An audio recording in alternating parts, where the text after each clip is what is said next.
Bonsoir, bienvenue à tous. Merci de nous retrouver pour un nouveau Croco Hebdo. Un Croco Hebdo au cours duquel nous allons revenir sur la 25e journée. C'était vendredi soir, c'était au Costières et ça a été de nouveau une belle performance du Nîmes Olympique, une belle victoire. Et pour vous raconter tout ça, nos consultants, bien sûr, magnifiques les couleurs, regardez ça.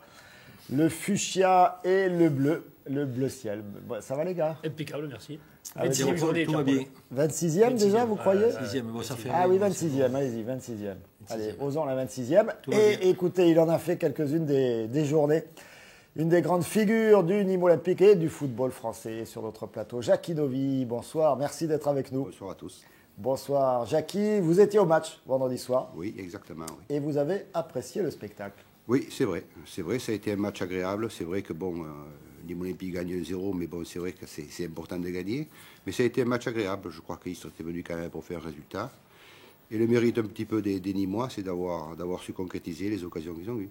Oui, d'avoir su concrétiser avec ce quatuor offensif qui est très performant, percutant, même si des fois c'est compliqué, ils y arrivent quand même. C'est compliqué, mais bon, ça fait quand même quelques matchs déjà où on sent quand même que le Nîmes Olympique commence un petit peu à remonter, commence à bien s'asseoir. Ils ont allé gagner à l'extérieur, ce qui est à mon avis très important parce que pour la suite du championnat.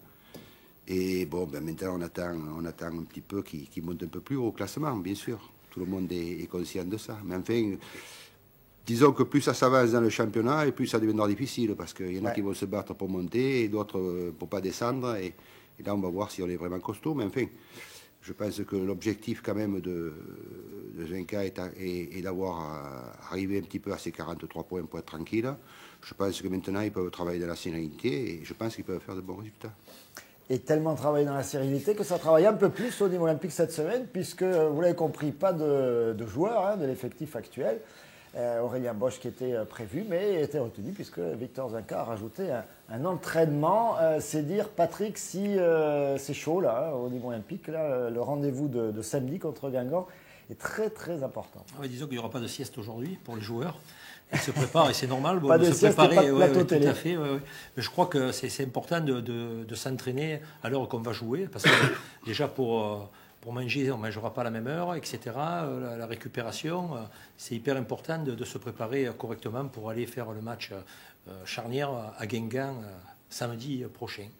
Match charnière, Olivier, Victor Zenka l'a souvent dit. Alors c'était un peu comme les promesses, enfin je ne vais pas glisser dans la politique, mais au fur et à mesure on repoussait le match où on pourrait, à partir duquel on pourrait peut-être considérer qu'il faudrait réviser les objectifs. Bon là quand même c'est clair, Guingamp qui est un adversaire direct, si Nîmes vise plus haut, il y a ce rendez-vous à Guingamp qui est essentiel. Ouais, c'est un tournant, mais il avait dit qu'on ferait un bilan en fin février, donc on y est, c'est après Guingamp en fait. Après, je me dis que même une défaite à Guingamp, est-ce que ça va changer beaucoup de choses? Je ne suis pas sûr. Je pense qu'ils auront toujours autant d'ambition, parce que le maintien, on peut dire qu'il est acquis. À 43 points, là c'est statistiquement, mathématiquement, tout est bon. Alors, imaginons une défaite à Guingamp. C'est la crise. Ça serait dommage, mais je ne vois pas les joueurs après finir en roue libre. Non, ils vont continuer à jouer, ils vont être libérés, ils gagneront des matchs, et puis tout sera relancé. Vous savez, là, c'est vraiment limite. Ça se voit entre 2 et 4 points, ça va être tendu. Donc, même une défaite à Guingamp, je ne pense pas que ça change beaucoup de choses. Voilà, mais pourtant, Jackie Dovi, vous qui avez connu le très très haut niveau, quand on est comme ça en position un peu d'embuscade, on arrive à rester serein ou... on reste serein surtout quand on est en position d'embuscade. Vous savez, quand on est chasseur, ça va. Quand on est le chassé, c'est déjà plus difficile. Mais c'est vrai que c'est une position, je ne dirais pas idéale, parce qu'il manque quand même un peu quelques points, mais c'est une bonne position pour pouvoir faire des résultats par la suite. Oui, pour vrai. Pouvoir aller, disons qu'on a moins de stress, on est un petit peu plus libéré, et puis là, on vise vraiment celui qui est devant ou les deux qui sont devant. Donc on essaie de grignoter et ça motive un petit peu l'équipe, c'est sûr. Disons qu'on est caché, mais on n'est pas trop caché, parce que bon, sur les 10 derniers matchs, on a gagné 8, on a fait un nul, on n'a perdu qu'une fois. Donc c'est vrai qu'on est encore un petit peu caché, mais pas beaucoup. Parce qu'il y a de grosses ambitions, il faut le dire. Bon, Victor Zenka le dit pas trop, mais je crois que même les équipes qui rencontrent Nîmes Olympique, ça fait 2 mois où on est, pour ainsi dire, imbattable. Et on perd à Caen un peu contre le cours du jeu, mais ça c'était un accident de parcours. Et je crois, comme le disait Olivier, même si on perdait à Guingamp, mais je ne crois pas que, vu comment on est positionné, comment on joue actuellement, on est capable de ramener un résultat positif de Guingamp. En fait, sur les 8 équipes, on n'a rien à perdre, nous. Non. Ceux qui en perdent, c'est Monaco, c'est Nantes, c'est toutes ces grosses écuries. Alors, on verra tout à l'heure le classement, mais c'est vrai qu'on entend Monaco, Nantes, ça roule. Quand même. Ça roule, quand peut-être Monaco, je pensais à qui après, après Guingamp a beaucoup à perdre, par contre. Guingamp a énormément à perdre. On verra. Allez, avant de revenir sur cette prochaine journée, on va parler de la précédente. La 26e, soyons précis, n'est-ce pas, cher, tout compte ici. Vous avez vu, on se fait reprendre. Hein. La 26e, avec, regardez comment ça se passe avant le début du match. Il y a la séquence Victor Zunca. Voilà, moi j'ai décidé au bord du terrain de repérer Victor Zunca. Donc là, c'est José Pasqualetti, par exemple. Et José Pasqualetti, le coach de Istres, hein, qu'on connaît très très bien ici à Linares. Ouais. Et ça taille une petite bavette entre Victor et José. Alors ça se souhaite bon match. Hein, bon match Victor était une bavette avec tout le monde. Voilà, ça une bonne semaine. Salut l'ami. Vous savez, ça se souhaite un bon match, mais chacun pense et battre l'autre. Ça fait partie de la règle du jeu. Après le match, ça c'est autre chose, mais avant le match, tout le monde aime battre son copain. Voilà, hein, bon, salut l'ami, on est amis pour la vie. Bon, enfin bon, quand même, là, si je peux t'en mettre 2 ou 3. C'est comme ça. C'est la moindre des choses. Alors, l'échauffement avec des 10 mois qui voyaient, rappelez-moi, aidez-moi, est-ce qu'il y avait des retours dans ce groupe Sidibé vendredi, Sidibé, après suspension, et Komlan Améou, de retour et les deux de titulaires. la CAN. Et titularisé d'entrée par Victor Zunca. Voilà, Komlan Améou. La coupe pas mal aussi. Ah, toujours, il y en a quand même. Bon, la coupe de Moussa, c'est plus simple. Moussa, il y a la coupe... La coupe à Moussa, c'est plus simple. On aime bien, moi j'apprécie. Et puis après, effectivement, il y a quelques champions du monde de la coupe de cheveux. Yacine Adou, et on l'a vu comme l'un Améou. Ça devient la mode. C'est très très franc. Et, oui. Et Nicolas Bénézé aussi, attention, on verra tout à l'heure. Voilà, donc ça s'échauffe bien. Et c'était nécessaire. Il faisait un froid de canard, mon ami. Oh là là. C'est important de bien s'échauffer. Parce que Nico Bénézé avec aussi une coupe de cheveux intéressante. Ouais. Il sort de l'ordinaire. 0 degré, -1, enfin je sais plus, pas beaucoup, tellement peu, si peu. Et puis du côté de Istres, on avait fait un petit déplacement, hein, puisque Istres c'est quoi, 50 km. Et Istres qui restait sur une série calamiteuse, n'est-ce pas les amis ? 8 matchs en victoire. Istres qui avait été une des surprises de ce début de saison. Un très très bon parcours en début de saison. Et puis depuis 2 mois, ils n'ont plus gagné, parce qu'ils n'ont pas gagné non plus vendredi, depuis le mois de novembre. Et le retour d'Alain Cantaré au Costières. À souligner. Regarde les compositions. Avec Nîmes Olympique, on le disait, donc le retour de Moussa Sidibé et de Komlan Améou. Komlan Améou, ça faisait plus longtemps qu'on l'avait perdu de vue. Toujours ce quatuor offensif auquel Victor Zunca fait confiance. C'est l'équipe type. Avant la CAN, c'est l'équipe type. C'est l'équipe type, effectivement, avec sur le banc Koné Robaille et Sissane.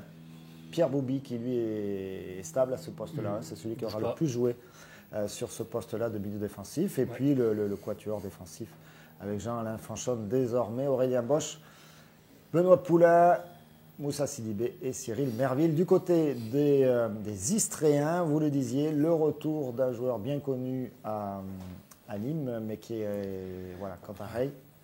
Et puis après, des noms forcément moins connus. Jeuneste, si, on l'a souvent rencontré. C'était après, il y a Chel aussi, le défenseur central, qui a beaucoup de métiers, qui est un vrai joueur.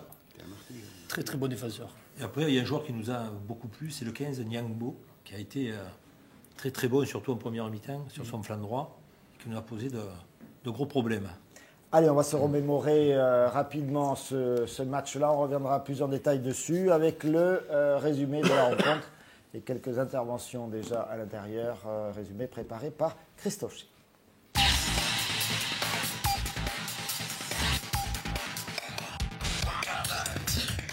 3 victoires consécutives pour le Nîmes Olympique en 3 semaines. Tel est le bilan de l'équipe coachée par Victor Zunca, qui n'a pas manqué son match vendredi soir au Costières face aux Istréens de José Pasqualetti. Un match piège pour les Crocos, qui avait été défait à l'aller face à une équipe de milieu de tableau. Un match que les Nîmois allaient prendre par le mauvais bout en subissant le jeu des visiteurs, avec une première frappe cadrée de Niangbo après 5 minutes de jeu. Des locaux qui allaient bien peiner dans la construction du jeu, alternant maladresse et phase offensive plus inspirée. À la demi-heure de jeu, c'est encore Niangbo qui faisait passer le frisson sur les Costières avec ce tir flirtant avec la lucarne droite de Cyril Merville.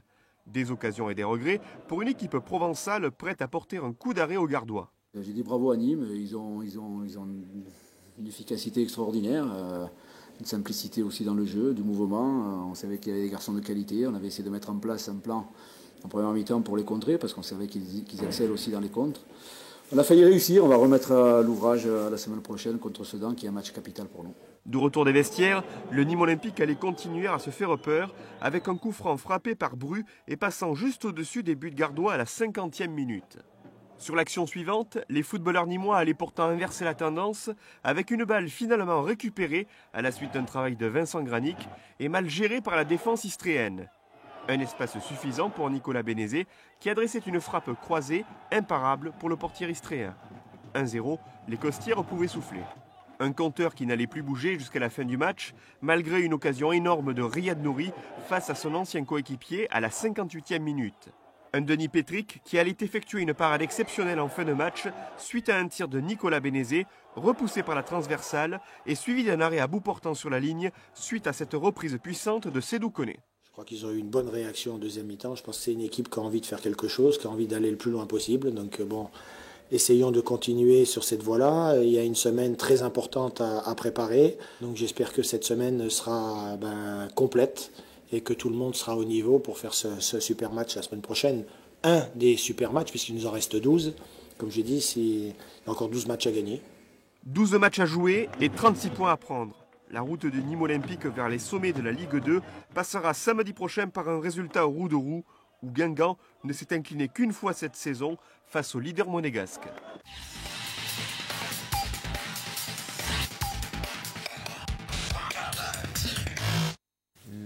Le Roudourou, on aime bien le stade du Roudourou. Jackie Novi, on en parlait un petit peu avant l'émission. Une opposition intéressante, un beau match, on l'a dit vendredi, avec une équipe très bien organisée, les Istréens, une organisation qui s'est un peu perdue à partir du moment où ils ont été menés. Ce qui a fait la différence, c'est l'efficacité nîmoise. Oui, je pense que Istres était quand même venu pour faire un résultat. Donc ils sont un petit peu adaptés au jeu des Nîmois. Ils les ont un petit peu contrariés pendant un petit moment. Puis petit à petit, je pense que la générosité, la puissance un petit peu d'Imo a fait la différence. Bon, c'est vrai qu'à 1-0 après, ils ont été obligés un petit peu de se lâcher. C'est plus du tout pareil. C'est plus du tout pareil, on est obligé d'ouvrir les espaces, on est obligé de prendre des risques. Et ça aurait pu, comme je dis, à un moment donné, un deuxième but, ils auraient pu prendre un deuxième but facilement.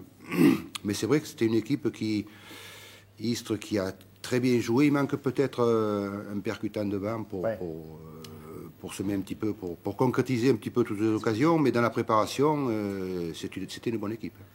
C'est ce que disait Pasqualetti, qu'il leur manquait un finisseur. Oui, qu'ils arrivaient à se créer on sent qu'ils arrivent au bout, mais il manque quelqu'un qui prenne la décision de faire quelque chose. Quoi. Alors ça a pas mal tiré de loin, mais finalement c'est spectaculaire, mais c'était pas très dangereux. Ce qui est bien, c'est même quand on a été dominé, on ne s'est pas affolé, donc c'est ce qui fait la force quand même de cette équipe nîmoise qui, malgré une nette domination, il faut le dire, dans le jeu, mais après pas trop dans les actions offensives, on n'a quand même jamais paniqué. On a su relever après la tête en deuxième période. Et c'est vrai qu'après, on a développé notre jeu, même s'il n'a pas été exceptionnel. Parce qu'en face, il faut le dire, il y avait une grosse équipe d'Istres, c'est certainement une des équipes les mieux organisées qu'on ait vues aux Costières, au moins sur une mi-temps. Et ce qu'on peut dire et redire, c'est que, à contrario des Istréens, les capacités offensives de Nîmes sont intéressantes. Entre Granic, on est à 13 buts. Bon, il n'a pas amélioré son compteur là vendredi, mais 13 buts, 7 buts désormais pour Nico Bénézé. Et combien de passes D je crois et les passes décisives, etc. Mais il fait une saison exceptionnelle. Le problème, c'est que, comme disait les coachs adverses, le danger vient de partout. Ça peut venir à droite, à gauche, dans l'axe. Ça vient de derrière les Granic qui arrive lancé. Vous sortez Nouri, il y a Koné qui rentre. Enfin, il dit là, on a une puissance de feu, on ne s'en rend pas compte, mais on a une grosse attaque. Et quand on a des mobilettes sur les côtés comme on a, on risque pas grand-chose.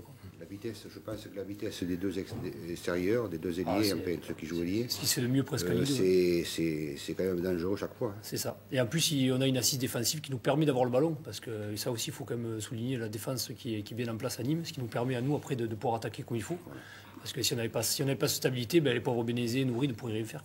Ce qu'on peut rajouter aussi, Victor Zunka aussi a fait un bon choix à un moment quand il a sorti Améou qui était un peu en dessous, qui a fait rentrer Sissane. Et là, ça a été mieux équilibré. On a récupéré un peu plus haut le ballon, on l'a mieux utilisé. Donc, c'est vrai qu'Améou, on sentait qu'il manquait de rythme, et ça s'est senti. Et ça s'est senti dans le combat du milieu de terrain. Et Sissane, après, a apporté beaucoup de vélocité et puis de technicité aussi, parce que c'est quand même un beau joueur qui revient après sa grave blessure.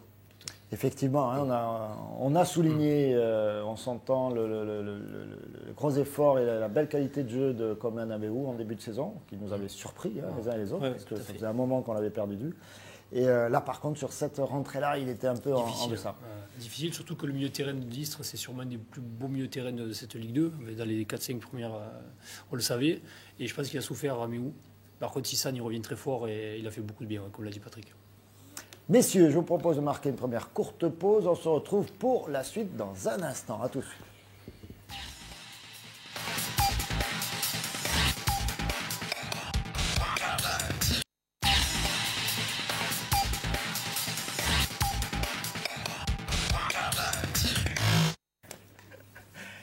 Allez, Croco Hebdo, le retour. Tenez, je vous donne cette information. Séance de dédicace avec vos joueurs préférés du Nîmes Olympique. Ce sera ce mercredi de 16h à 18h à la boutique boulevard Victor Hugo. Il y aura Sidou Koné, Vincent Granic, Nico Bénézé, Cyril Merville. Également le petit Ripard et Dar Al-Shaibani. Voilà, rendez-vous 16h à 18h à la boutique. Puis comme ça, vous pourrez y acheter vos places pour Tours. Ça, ouais. Ou le déplacement à Guingamp. Je ne sais pas s'il y aura un déplacement organisé à Guingamp. Ce match, Istres, remporté par les Nîmois, j'allais dire facilement. Non, surtout pas facilement, mais remporté logiquement par les Nîmois. On va écouter tout de suite les réactions d'après-match, et notamment celle, bien sûr, du coach nîmois, Victor Zwenka. C'est parti. Ils nous ont pressés, ils nous ont laissé venir dans leur camp, ils ont été assez agressifs sur le porteur du ballon. Ils nous ont empêchés de trouver des espaces et donc dans ces moments-là, on a été un peu mis en difficulté. Je pense qu'à la mi-temps, je n'étais pas trop content, donc je leur ai un petit peu dit. Je crois qu'ils ont eu une bonne réaction en deuxième mi-temps. Je pense que c'est une équipe qui a envie de faire quelque chose, qui a envie d'aller le plus loin possible. Donc essayons de continuer sur cette voie-là. Il y a une semaine très importante à préparer, que tout le monde sera au niveau pour faire ce super match la semaine prochaine. Un des super matchs, puisqu'il nous en reste 12. Comme je dis, il y a encore 12 matchs à gagner. 12 matchs à gagner, 12 matchs possibles, ça fait 36 points, ça. Oui, mais il n'y a pas besoin d'en gagner autant que ça, mais je crois que si on en gagne 7 ou 8, on ne sera pas loin. Parce qu'avec le parcours qu'on est en train de faire, on peut se permettre une paire de faux pas. Parce que toutes les autres équipes vont se rencontrer. Le plus tard possible. Le plus tard possible, voilà, tout à fait. Comme ça, il fera meilleur. Il y aura encore plus de monde au stade des Costières. 5800, ça monte. On a gagné 800 spectateurs au Costières vendredi soir. Il fait très froid, donc c'est un bon signe. Ouais. Et Jackie Dovi aussi qui était de retour. Oui, voilà, j'étais. 801e. Il faisait très froid aussi. Il faisait très froid la semaine d'avant après. Autre réaction, bien sûr, le coach du football club Istres-Ouest-Provence, quand même à le rappeler en totalité l'ami Christophe Chez. José Pasqualetti, réaction sur le match d'abord. C'est vrai qu'on avait à cœur de poser des problèmes à ces Nîmois en pleine euphorie actuellement. On a failli réussir. Je pense qu'en première mi-temps, on a quelques opportunités qu'on ne met pas, mais c'est notre problème. Je le dis depuis un moment. Même si on a retrouvé un jeu un petit peu plus conforme à ce que j'attends de mon équipe, après il y a toujours ce problème d'inefficacité chronique. Et il va falloir cravacher jusqu'au bout, mais ça on le sait. Qu'est-ce que je peux vous dire de plus? J'ai dit bravo à Nîmes, ils ont une efficacité extraordinaire, une simplicité aussi dans le jeu, du mouvement. On savait qu'il y avait des garçons de qualité, on avait essayé de mettre en place un plan en première mi-temps pour les contrer, parce qu'on savait qu'ils excellent aussi dans les contres. On a failli réussir, on va remettre l'ouvrage la semaine prochaine contre Sedan, qui est un match capital pour nous. Et on l'a perdu, on est perdu. Et on va vous faire écouter une autre réaction de José Pasqualetti. C'est une question de notre confrère de France Bleu, Hervé Salafranc, que l'on salue au passage, sur la suite possible du parcours pour les Nîmois. On écoute le coach. Oui, c'était 43 points. Donc 43 points. Après, c'est pour ça que je ne sais pas ce qu'a fait Guingamp. Il va à Guingamp, je crois. Guingamp a perdu, donc Nîmes va à Guingamp, c'est ça? Quand tout roule, il n'y a pas de problème, il y a une bonne ambiance, il y a une euphorie, on frappe, on dévie si ça va au fond. C'est comme ça. Après, pourquoi pas? Il y a 2 ans, ou 3 ans, lorsque Dijon et Ajaccio sont montés, personne n'aurait mis une pièce sur eux. Hein. Puis à partir de là, il y a quand même un groupe de qualité avec des joueurs intéressants dans cette équipe nîmoise. Pourquoi pas? Puis on a vu d'autres, hein. Bastia qui monte d'année en année, Viantonon qui monte d'année en année. Pourquoi pas Nîmes? Nous, on va essayer de pas descendre.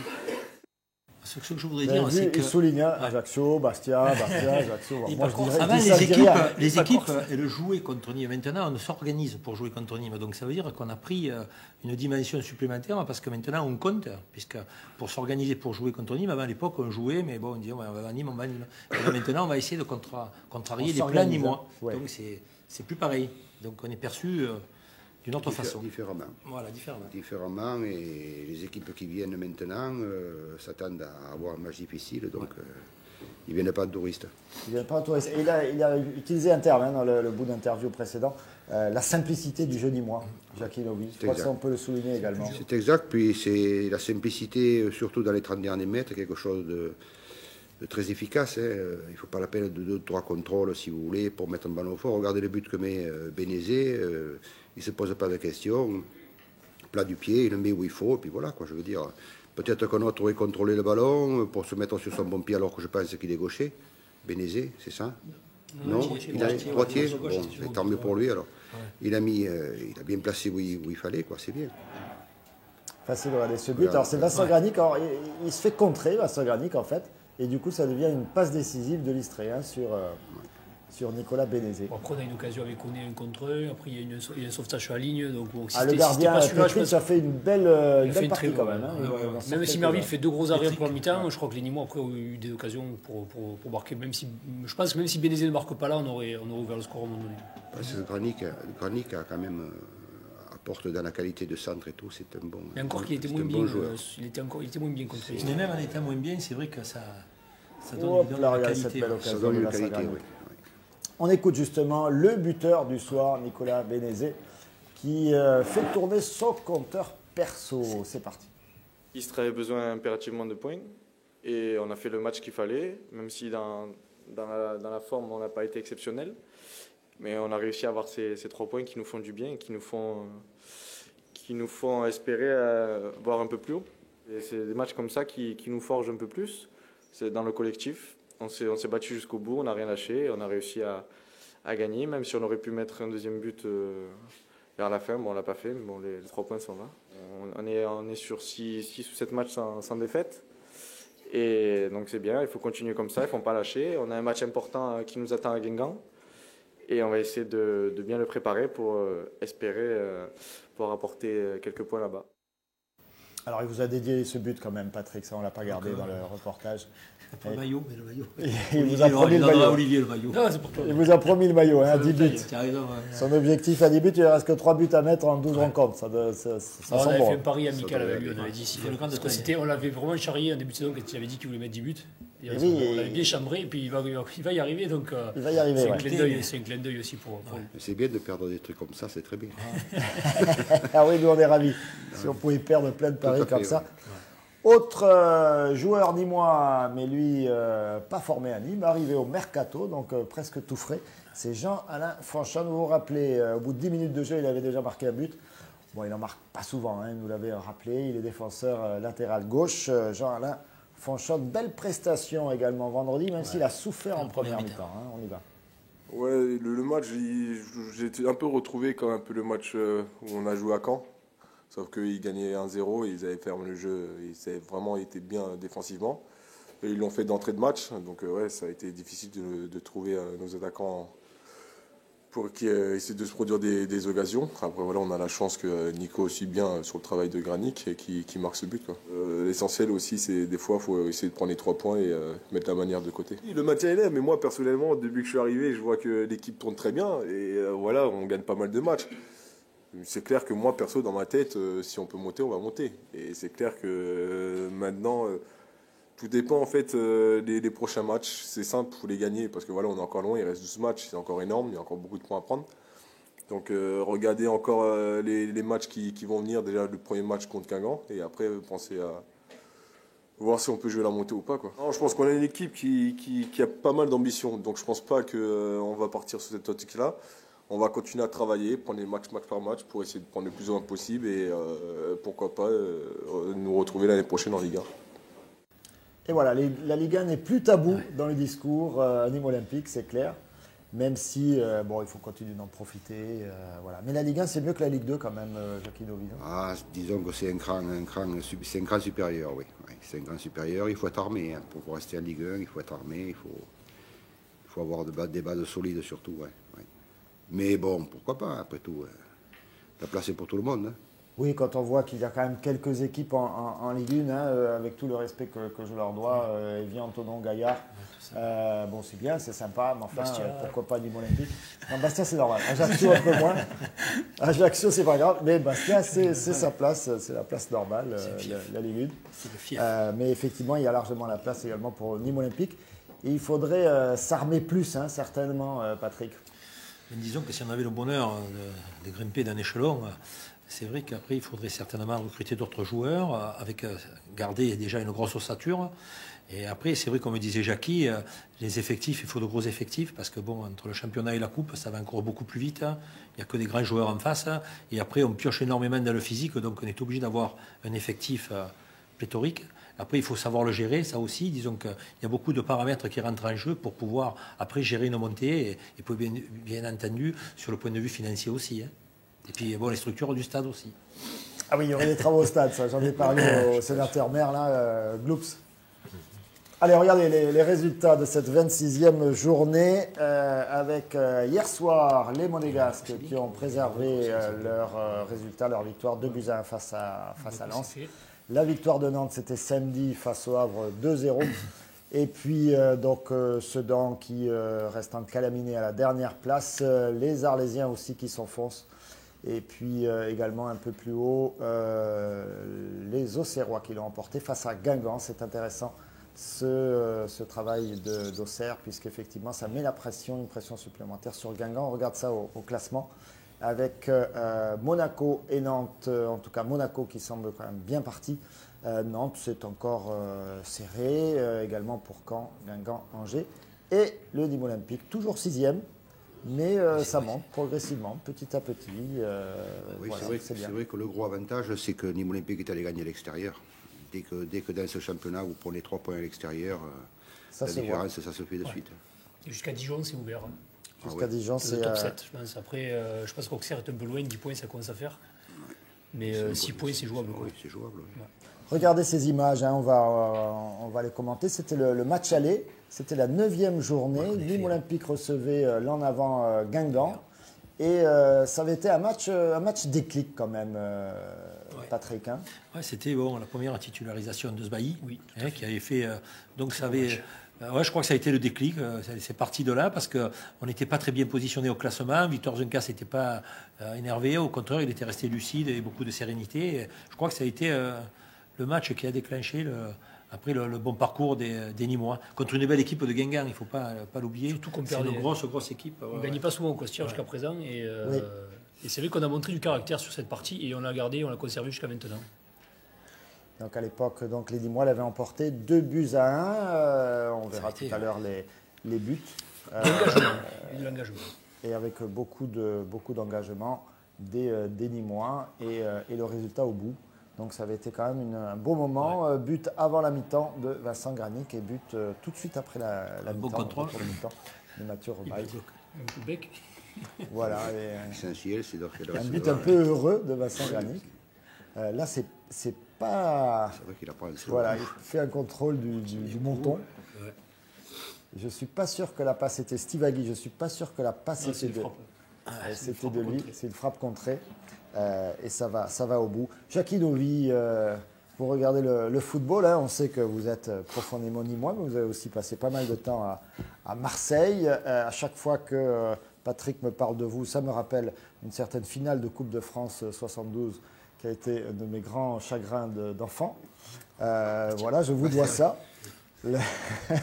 contre le Sporting. Qu'est-ce qui a changé dans le foot je pense que oui, je pense qu'il y a beaucoup de...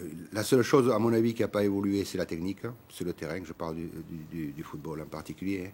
La technique sur le terrain, bon, c'est vrai que maintenant, il faut l'adapter un petit peu plus vite. Bon, il y a beaucoup de choses qui rentrent en jeu, mais tout ce qui est l'environnement du football et tout ce qui se passe autour, ça a changé à 200%. Ça n'a plus rien à voir. C'est déjà, les niveaux financiers, c'est passé au niveau financier, puis les médias, au niveau la pression des médias, le contexte est plus pareil. Maintenant, vous perdez 2 matchs de rang, on vire l'entraîneur, il y a un problème. Alors qu'avant, on laissait quand même le temps un petit peu. Je pense que l'avantage qu'il y a eu cette année avec Zwenka, Patrick disait tout à l'heure, c'est que personne ne s'est affolé quand il y avait de mauvais résultats au départ. Mauvais résultats, entre guillemets. Hein. Mais si vous voulez, on l'a laissé Zwenka travailler et finalement, on se retrouve maintenant en disant on parle de la montée. Parce qu'on a laissé un petit peu travailler, alors que dans certains clubs, vous n'avez pas le temps de travailler. Quoi. Vous prenez, je vous dis, vous perdez 2 matchs de rang, le sponsor arrive, les médias commencent à en parler, c'est fini. Quoi. Si vous, à l'entraînement, vous êtes un peu énervé, vous disputez avec eux, ça y est, vous êtes battu, enfin, alors que ça c'est tout le temps passé.